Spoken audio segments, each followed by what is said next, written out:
Bismillahirrahmanirrahim. Assalamualaikum warahmatullahi wabarakatuh. Jadi di sini Fala selaku dari kelompok 3 mau ngejelasin Piskes dan Apes. Mungkin langsung saja. Ke pengertian Piskes. Piskes disebut hewan poikiloterma karena suhu tubuh tidak tetap atau berdarah dingin yang terpengaruh suhu di sekelilingnya. Ikan merupakan kelompok vertebrata yang paling beraneka ragam dengan jumlah spesies lebih dari 27.000 di seluruh dunia.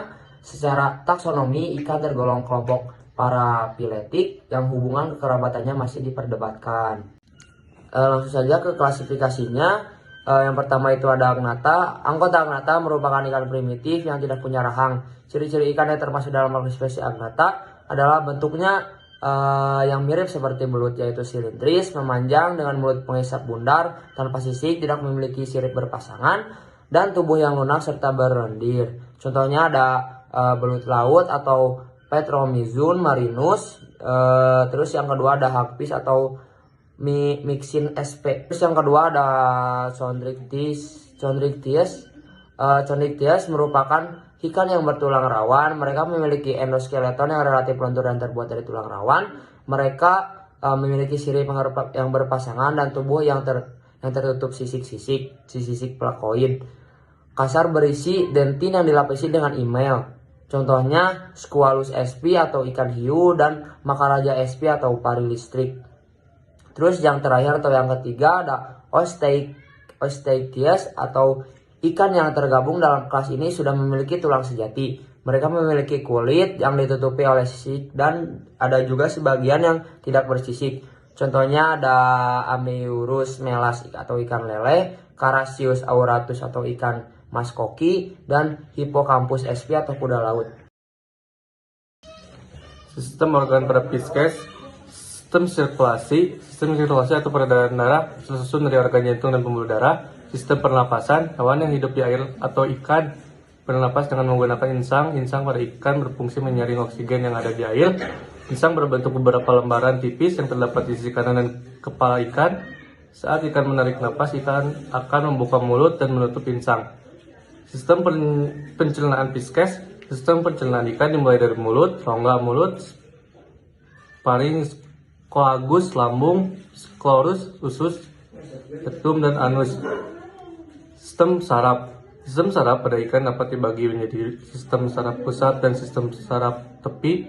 Sistem saraf pusat disusun oleh otak, sumsum, tulang belakang, dan 2 saraf kranial. Sementara sistem saraf tepi terdiri dari sisa saraf kranial dan saraf tulang belakang. Sistem ekresi pada ikan, organ ekresi dapat berupa ginjal, insang, dan kulit. Apes atau burung ialah sekelompok hewan yang bertulang belakang vertebrata yang memiliki bulu dan sayap. Apes memiliki ciri-ciri. Yang pertama, mempunyai sayap untuk terbang.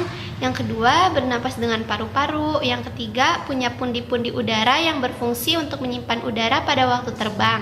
Yang keempat, berdarah panas. Yang kelima, mempunyai suhu tubuh yang tetap. Yang keenam, berkembang biak dengan bertelur. Dan yang ketujuh, pembuahan terjadi di dalam induk betinanya.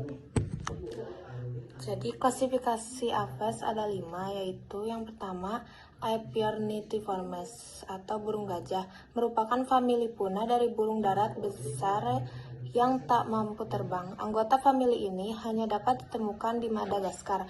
Burung gajah memiliki tinggi lebih dari 3 meter dan telur 21-30 cm. Yang kedua, Didonithiformes atau moa, burung yang tidak dapat terbang, tingginya lebih dari 3 meter, telurnya 14-18 cm, pernah hidup di Selandia Baru. Yang ketiga, Hesperornis dan Ichthyornis. Hesperornis atau burung laut, genus burung laut yang tidak dapat terbang yang hidup pada periode kapur akhir. Ichthyornis atau burung laut bergigi, yaitu genus Ornithuran yang telah punah dari periode kapur akhir di Amerika Utara. Yang keempat, Archaeopteryx bergigi. Archaeopteryx yaitu burung yang bergigi, tidak mempunyai pigostil. Fosilnya terdapat di Jerman, jenis burung paling awal dan primitif yang diketahui. Binatang ini hidup pada periode sekitar 155 sampai 150 juta tahun yang lalu. Untuk jenis bulu, yang pertama ada bulu terbang, merupakan burung yang terdapat pada sayap dan ekor. Bulu-bulu terbang yang terdapat di sayap disebut remiges. Bulu remiges berperan untuk daya dorongan ke depan dan menciptakan daya angkat pada saat terbang. Bulu terbang yang terdapat di ekor disebut retricate, berfungsi sebagai rem dan kemudi untuk mengendalikan arah terbang burung. Yang kedua ada bulu kontur, memberi bentuk dan warna pada burung. Bulu kontur terdapat di seluruh bagian tubuh burung kecuali paruh, tungkai, dan kaki. Yang ketiga ada bulu halus, bentuknya kecil, halus, lembut, dan terdapat di bawah bulu kontur. Bulu kontur memiliki tangkai kecil atau tidak memiliki tangkai. Bulu kontur membantu memerangkap udara sehingga memberi lehanggatan pada burung. Yang keempat ada burung semipluma, terdapat di bawah bulu kontur. Bulu ini merupakan campuran antara bulu halus dan bulu kontur. Bulu semipluma berfungsi memberikan bentuk aerodinamis dan isolator. Yang kelima ada Phyloplumes. Phyloplumes merupakan bulu yang sangat halus menyerupai rambut dengan tangkai yang panjang. Bulu ini berfungsi sebagai organ sensori, yaitu untuk menyesuaikan posisi bulu terbang sebagai respon tekanan udara. Sistem organ Aves.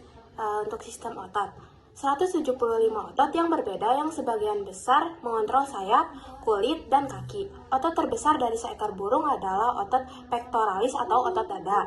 Sistem integumen. Sistem organ yang membedakan, memisahkan, melindungi, dan menginformasikan burung terhadap lingkungan sekitarnya. Sistem pernapasan. 3 pasangan organ yang berfungsi pernapasan, yaitu kantung udara anterior atau interclavicular, cervical, dan anterior thoracic. Paru-paru dan kantung udara posterior atau posterior thoracic, dan abdominals. Sistem peredaran darah pada burung termasuk sistem peredaran darah tertutup. Artinya, sistem peredaran darah burung memiliki organ-organ yang sempurna.